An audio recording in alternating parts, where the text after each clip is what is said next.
दक्षिण आफ्रिकेने टी20 वर्ल्ड कपच्या फायनलमध्ये धडक मारली आहे। उपांत्य फेरीत आफ्रिकेने अफगाणिस्तानचा 9 गडी राखून पराभव केला। अफगाणिस्तानचा संघ 11.5 षटकात 56 धावांवर आटोपला।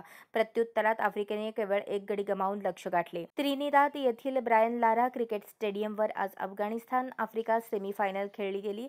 आतापर्यंत आश्चर्यकारक कामगिरी करणाऱ्या अफगाणिस्तान संघाने आफ्रिकेसमोर पूर्णपणे शरणागती पत्करली आणि सहज पराभव पत्करावा लागला। अफगाणिस्तानला मोठ्या सेमीफायनलपूर्वी सरावाची संधीही मिळाली नाही। अफगाणिस्तानने सोमवारी सेंट विन्सेंटमध्ये उपांत्य फेरीसाठी पात्रता मिळवली होती। यानंतर मंगळवारी सकाळी त्रिनिदादला जाणाऱ्या त्यांच्या विमानाला 4 तास उशीर झाला। त्यामुळे त्यांना ना सरावाची संधी मिळाली ना नवीन ठिकाणच्या वातावरणाशी जुळवून घेता आले। अफगाणिस्तानने सुपर 8मध्ये बांगलादेशला हरवून उपांत्य फेरी गाठली तेव्हा त्यांनी तुफान जल्लोष साजरा केला। सोशल मीडियापासून सगळीकडे अफगाणिस्तानच्या सेलिब्रेशनच्या चर्चा रंगल्या होत्या। त्यामुळे अफगाणिस्तान संघाचे लक्ष विचलित झाले। अफगाणिस्तानचा कर्णधार राशिद खानने नाणेफेक जिंकून प्रथम फलंदाजी करण्याचा निर्णय घेतला। राशिदचा हा निर्णय सर्वात मोठी चूक ठरली। या खेळपट्टीवर फलंदाजी करणे सोपे नव्हते। दक्षिण आफ्रिकेने 57 धावा काढण्यासाठी जवळपास 9 षटके खेळली। यावरूनही याचा अंदाज लावता येतो।